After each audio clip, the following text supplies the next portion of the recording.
In this video, I want to take a look at a major rumor about the PlayStation 5 reveal event. It is planned for next week, and it looks to be happening in a big way, although it won't be covering all of the essential information. We should be getting a lot of information coming out of this, and it's coming from two very reputable sources in Bloomberg and VentureBeat, so we'll highlight that. Also, Starfield 2020 release is debunked as Bethesda's Pete Hines says the USK rating is merely a glitch. I was hoping that Starfield might be released in 2020, but if it's not, again, Bethesda just announced that game in Elder Scrolls 6 way too early, but we'll talk that in just a little bit. Alright, first of all, there is a rumor going around that the PlayStation 5 event is being planned for June 3rd, so a day ahead of what was initially reported for June 4th. Sony Interactive Entertainment is planning to hold a digital event to showcase games for PlayStation 5 on June 3rd, according to a Bloomberg report by Jason Schreier and Takashi Mochizuki. The virtual event could be held June 3rd, though some people also caution that plans have been in flux and that the date may change. Other PlayStation 5 events may follow in the coming weeks and months, and Sony is not expected to reveal every essential detail on the console during its first presentation. When contacted by Bloomberg, a Sony Interactive Entertainment spokesperson declined to comment. Prior to Bloomberg's article being published, VentureBeat reporter Jeff Grubb also hinted that the PlayStation 5 event will be held on June 3rd, stating in a pair of tweets that it'll be held after June 2nd, but slightly before June 4th. VentureBeat also put out their own story corroborating the June 3rd date. Jeff Grubb noted, while the June 3rd reveal should provide the best look yet at the PlayStation 5, don't expect Sony to give every detail about its next-gen system. The company could withhold price and release timing for another date. The price for the PlayStation 5 is still especially subject to fluctuations. Sony wants to launch at a competitive price tag, but it also doesn't want to take a loss on hardware. Grubb continued, so then what will Sony show off next week? Expected to focus on what is possible in next-gen games with the PlayStation 5. The company seems aware of the backlash that Microsoft faced for its first Xbox 2020 event. Fans were unhappy with the lack of gameplay at that presentation. In response, Sony wants to rely on PS5 games that are actually running on real hardware, which is great. I know a lot of people were disappointed at that Xbox Series X event. Look, I'm not here for tech demos. I'm not here to see games that are already available on the PlayStation 4 being upgraded to the PlayStation 5. Yeah, that's cool and all, and I'll see a little bit of that, but you better show me some PlayStation 5 original titles, some next-gen original titles, some gameplay to go along with that. If you're gonna hold a dedicated event, give me something like that, and don't give me all of this jargon that the majority of people are not going to understand anything about. X number of teraflops, oh, the SSD is 15 million times faster. All that information is great, and you can talk about that a little bit, but we've already heard that.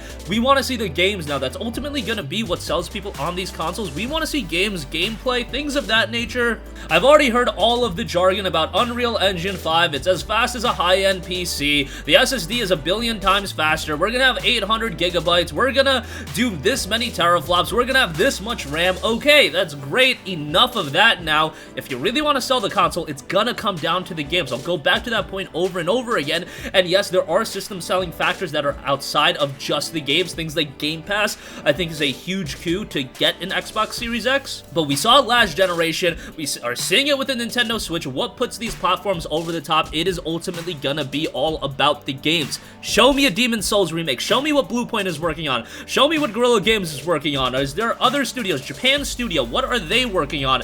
We want to see a couple of games, and we want to hear some launch titles that are really gonna, satiate our appetite to know more about the console and get us excited to actually pick it up day one, because if you just focus on teraflops, if you just show us tech demos over and over again and not real games that are going to be playable, at some point that is going to get a little bit redundant and people are going to get very worn out by that. And hey, Sony has the luxury of seeing what Microsoft did with their 2020 reveal event for the Series X and seeing how much of a negative reception that had, so they should be able to go back to the drawing board and be like, okay, this is what we should do and this is what we shouldn't do. You have to learn from mistakes, and thankfully another competitor made those mistakes, so you didn't make the mistake in this sense. And Sony greatly benefited that in last generation as well, doubly so. When Microsoft came out and said that the Xbox One was always going to be always online, they saw the incredible negative reception that had, and then they went in on the used games. They made that parody video. They know how to react to things like that. I just hope they actually do, and it's not another event, even if it doesn't have all the essential information.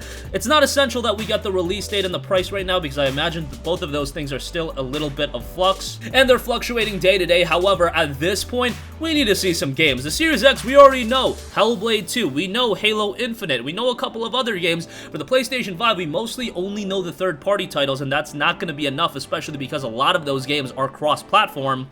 I should say cross-generation, you guys get the idea. I want to see some first-party exclusives. I want to see some big titles, whether it be a Demon's Souls remake, whether it be Horizon 2, whether it be Spider-Man 2. There are a lot of games that I'm sure am in development. However, at this point, I want to at least see some gameplay, even a teaser trailer to let me know that this game is coming.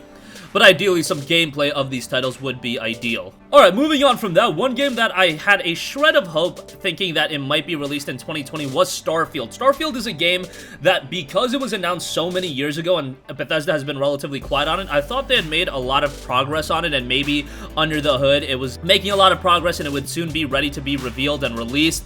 Revealed from a gameplay standpoint, obviously. We got that teaser trailer that told us nothing. We got an Elder Scrolls 6 teaser trailer that same conference and it told us nothing, and those games are both a long ways away. I don't know why Bethesda went that route, maybe because they thought that E3 conference was garbage without announcing Starfield and Elder Scrolls 6, that they decided just to let people know that they're in development, but I thought that was just a complete waste and just got a lot of people talking about a game that isn't going to come out for so long.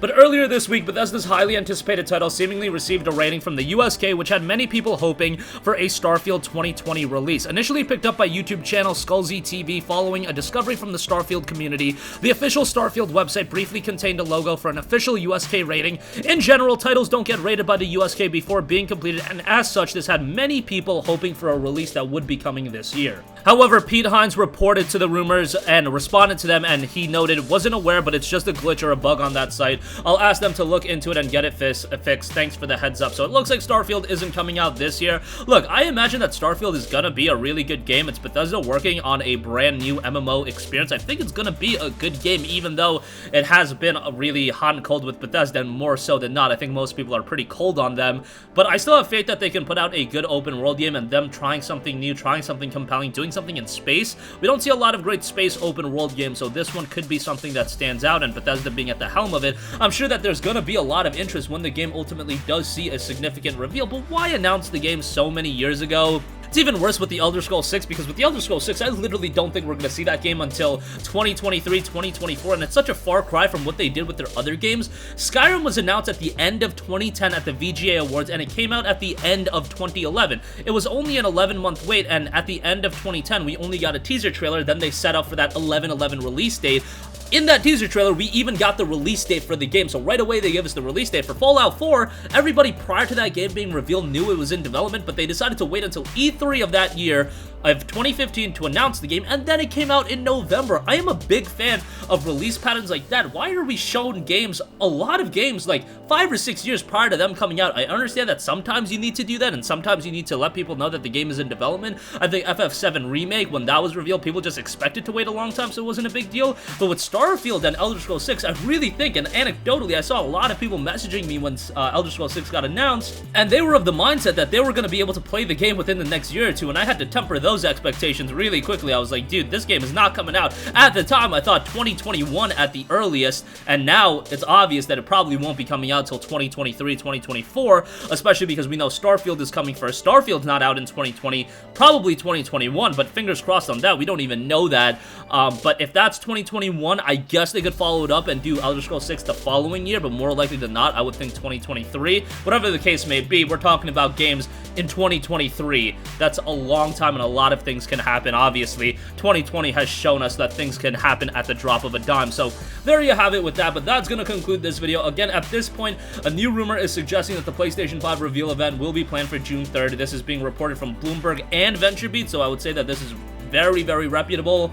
Definitely let me know what you want to see out of this event. Do you want to see a lot of game reveals? Are you still into looking at tech demos, Unreal Engine 5, and things like that? I'm pretty sure most of you guys are going to be on my side, where it's about time we see the games. Even if we don't see the box itself, even if we don't get a price or a release date, let me at least see some games. Let me know what I'm going to be playing on this console come probably November. And let people know, dude, should they start saving up money? Are there going to be games that are compelling enough to warrant a PlayStation 5 purchase day one? That's ultimately what we do want to know. And Starfield, as far as a 2020 release, chances are that won't be happening, and it's pretty much confirmed by Pete Hines. Hopefully 2021, hopefully we get some gameplay of it at least. I would like to see how this game actually looks. I'm pretty sure it's pretty far along, given that it's been in development for quite a while, but creating a grandiose new open world RPG, I'm sure that takes quite a bit of time. I just wish they waited a little while to announce the game officially. But that's going to conclude this video. Sound off with all of your thoughts in the comment section down below. Thank you for watching, and goodbye. Hey guys, we hope you enjoyed the video, and if you did, make sure to hit the subscribe button, and if you're already subscribed, do us a favor and hit the bell icon. This way you'll be notified whenever we post a new video. That's the best way to keep up with all of our uploads, and we usually try to upload 2 videos a day. And with the bell icon hit, you'll be notified whenever we do upload a video. As always, thanks for watching.